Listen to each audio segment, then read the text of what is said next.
Good morning बच्चों।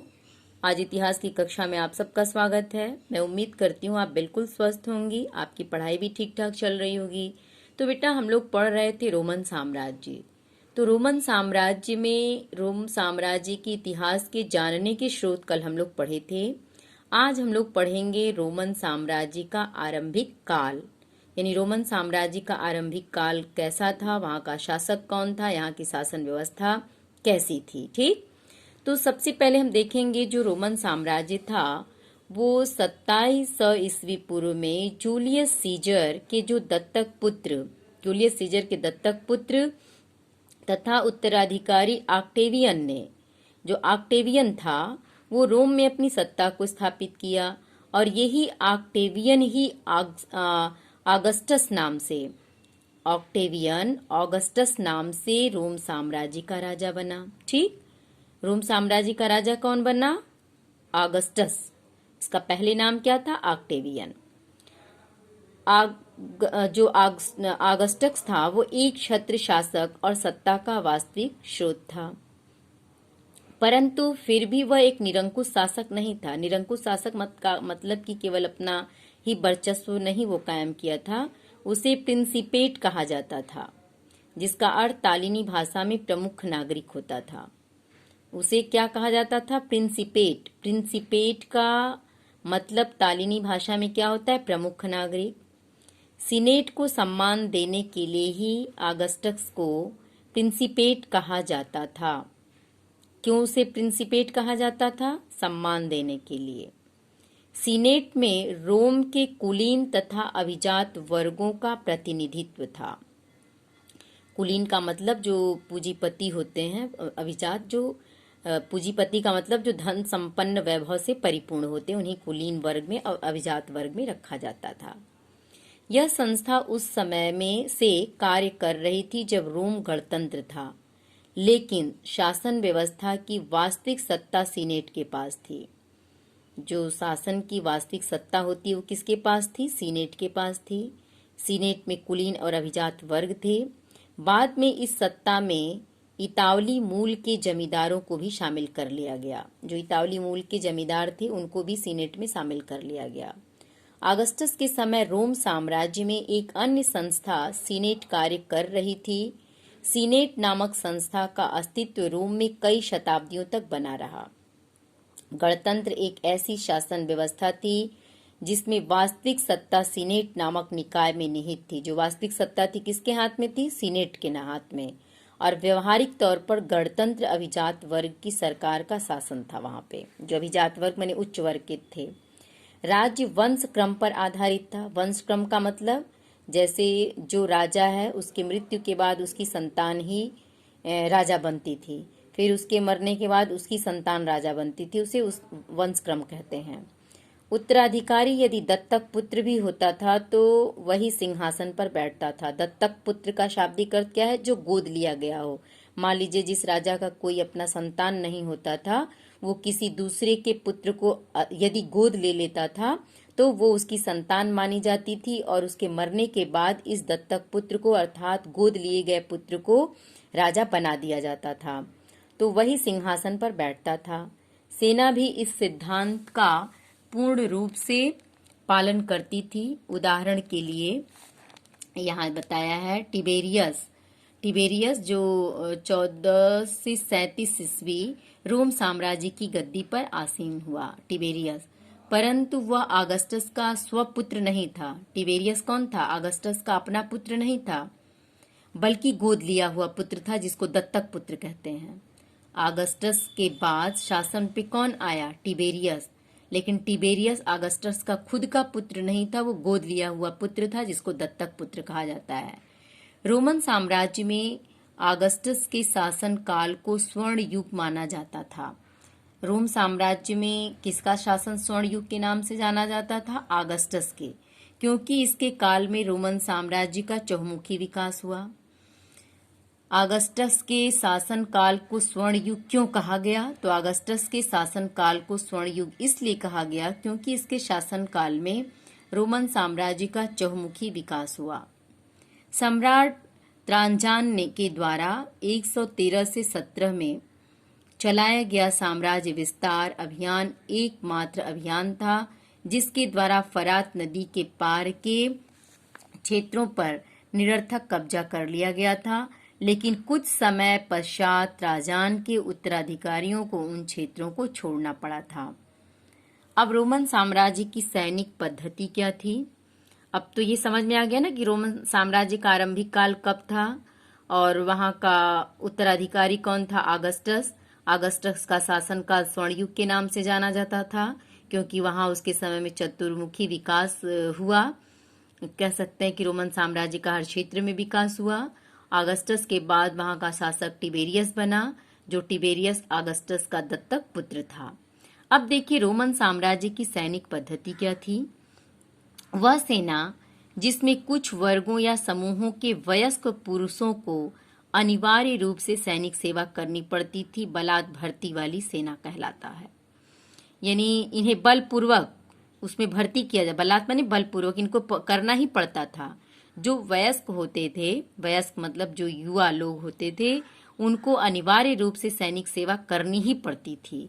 उन्हें जबरदस्ती या बलपूर्वक कहिए तो सेना में भर्ती किया जाता था। जिस प्रकार रोमन साम्राज्य में सम्राट व सीनेट दो प्रमुख संस्थाएं थीं, कौन कौन सी? एक सम्राट थी, दूसरी सीनेट थी। उसी प्रकार सेना की भी एक अन्य महत्वपूर्ण संस्था थी। रोमन सैनिकों को नियमित वेतन दिया जाता था तथा उन्हें 25 वर्षों तक सेना में कार्य करना पड़ता था। वेतनभोगी सेना का होना रोमन साम्राज्य की अपनी विशेषता थी। जो लोग सेना में कार्य करते थे उनको अपनी सेवा 25 साल तक देनी पड़ती थी और बदले में उन्हें वेतन भी दिया जाता था। सेना के पास इतना अधिकार था कि वह उचित वेतन और सेवा शर्तों के लिए आंदोलन कर सकती थी। अगर उनको सही वेतन उनके कार्य के अनुकूल नहीं दिया जा रहा है तो ये सेना अपने वेतन के लिए आंदोलन कर सकती थी। सीनेट का सेना के साथ अच्छा संबंध नहीं था क्योंकि सेना सीनेट को अप्रत्याशित हिंसा का स्रोत मानती थी। क्योंकि रोम साम्राज्य में सीनेट और सम्राट दो संस्थाएं थीं, तो सीनेट के साथ इन सेना का अच्छा संबंध नहीं था, सम्राट के साथ केवल था। रोमन साम्राज्य में सम्राटों की सफलता इस बात पर निर्भर करती थी कि उसका सेना पर कितना नियंत्रण है। अगर जिस सम्राट का सेना पे अच्छा नियंत्रण रहता था वो सम्राट उतना ही सफल शासक माना जाता था। सैनिकों के विभाजित होने पर गृह युद्ध की स्थिति उत्पन्न हो जाती थी क्योंकि जब आपस में ही हमारे तालमेल नहीं होगा तो हम आपस में ही लड़ बैठेंगे, तो इसलिए उनके आपस में तालमेल होना आवश्यक था। दूसरे देशों से संघर्ष के ठीक विपरीत अपने ही देश में सत्ता प्राप्त करने के लिए किया गया सशस्त्र जो संघर्ष होता था वो गृह युद्ध कहलाता है। गृह युद्ध तो आपको समझ में आ गया होगा। गृह युद्ध किसको कहते हैं? जो आपस में ही आदमी लड़ जाए, आपस में ही एक दूसरे से शक्ति का हनन करके अपने लिए ही कुछ विशेष चीजों को पाने के लिए जो लड़ाई आपस में ही की जाती है उसको गृह युद्ध कहते हैं। अब रोमन साम्राज्य में जो प्रत्यक्ष शासन था वो क्या है? रोमन साम्राज्य में प्रत्यक्ष शासन का क्रमिक विकास इस काल की एक बहुत बड़ी उपलब्धि मानी जाती है। इस काल में अनेक आश्रित जो राज्य थे उनको रोम के प्रांतीय राज्य क्षेत्रों में मिला लिया गया। दूसरी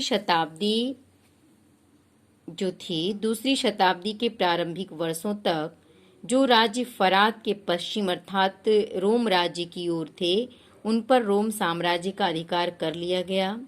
हड़प्पा जो अधिकृत राज्य थे उस राज्य माने गए जो राज्य अत्यंत समृद्ध थे जैसे हेराड, इस राज्य के प्रति वर्ष 54 लाख दिनारियस यानी रोम का एक चांदी का सिक्का जिसमें लगभग 4.5 ग्राम विशुद्ध चांदी होती थी के बराबर आमदनी होती थी। उस समय इटली को छोड़कर सभी प्रांतों से कर वसूल किया जाता था।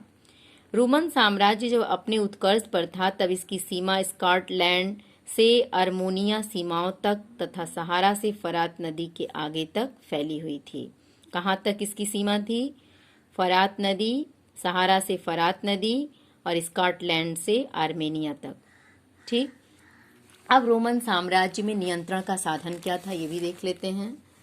रोमन साम्राज्य में नियंत्रण के साधन रोमन साम्राज्य ने अपने विकास के क्रम में एक अत्यधिक विस्तृत साम्राज्य का रूप ले लिया। उस समय इतने बड़े साम्राज्य पर नियंत्रण स्थापित करना बड़ा कठिन था, क्योंकि उस समय आज जैसी सरकार थी, किंतु साम्राज्य के शहरीकरण ने इसे सरल बना दिया। रोमन साम्राज्य में जो नियंत्रण था, उस नियंत्रण के कई माध्यम थे, जैसे भूमध्य सागर के तट पर स्थापित जो बड़े नगर जैसे कार्थेज, सिकंदरिया और एटिक ये संपूर्ण राज्य पर नियंत्रण रखा जाता था। ये नगर साम्राज्यिक प्रणाली में के मूल आधार थे। शहरों के माध्यम से सरकार प्रांतीय ग्रामीण क्षेत्रों पर कर लगाने में सफल होती थी। स्थानीय उच्च वर्ग कर देने तथा अपने क्षेत्रों के प्रशासन में सक्रिय योगदान देते थे, और कुछ समय बाद यही उच्च प्रशासनिक एवं अन्य जो सैन्य अफसर बनने लगे, जिसके परिणाम स्वरूप एक नया संभ्रांत वर्ग उभरा जो सीनेट से अधिक शक्तिशाली था। इस वर्ग को सम्राटों का समर्थन प्राप्त था। सम्राट गैलिनस के समय इस वर्ग की स्थिति और भी मजबूत थी। सम्राट गैलिनस के समय 3री शताब्दी तक सीनेट में इतालवी मूल की संख्या अधिक थी, लेकिन बाद में प्रांतों से आए सीनेट बहुसंख्यक हो गए, और जो रोमन साम्राज्य में नगर का अपना एक दंड नायक जो मजिस्ट्रेट था, नगर परिषद, सिटी काउंसिलिंग और एक सुनिश्चित राज्य क्षेत्र था, जिसमें उसके अधिकार क्षेत्र में आने वाले कई ग्राम शामिल थे। सामान्य तौर पर शाही अनुकंपा के कारण गांव का दर्जा बढ़ाकर उन्हें शहरों का दर्जा और शहरों को गांव का दर्जा दिया जाता था। तो रोमन साम्राज्य में नियंत्रण के साधन कौन थे? सीनेट जो था, सीनेट को प्रधानमंत्री भी कहते हैं, सीनेट ही प्रधानमंत्री होता था, ठीक है ना, ध्यान दीजिएगा, सीनेट क्या था? प्रधानमंत्री होता था। तो इस तरह से वहां पे नियंत्रण स्थापित किया गया था। अब हम लोग पढ़ेंगे कल रोमन साम्राज्य में विविधता के बाद एकता, कैसे विविधता के बाद एकता वहां स्थापित हुई। आज के लिए इतना ही। वहां के रोमन साम्राज्य की सैनिक पद्धति क्या थी, वहां पे प्रत्यक्ष शासन सत्ता कैसे था, और रोम साम्राज्य का आरंभिक काल क्या था, वहां का आरंभिक शासक कौन था, रोम साम्राज्य में स्वर्ण युग किसका शासन था, ये सारे प्रश्न आप लोग लिखेंगे। Thank you.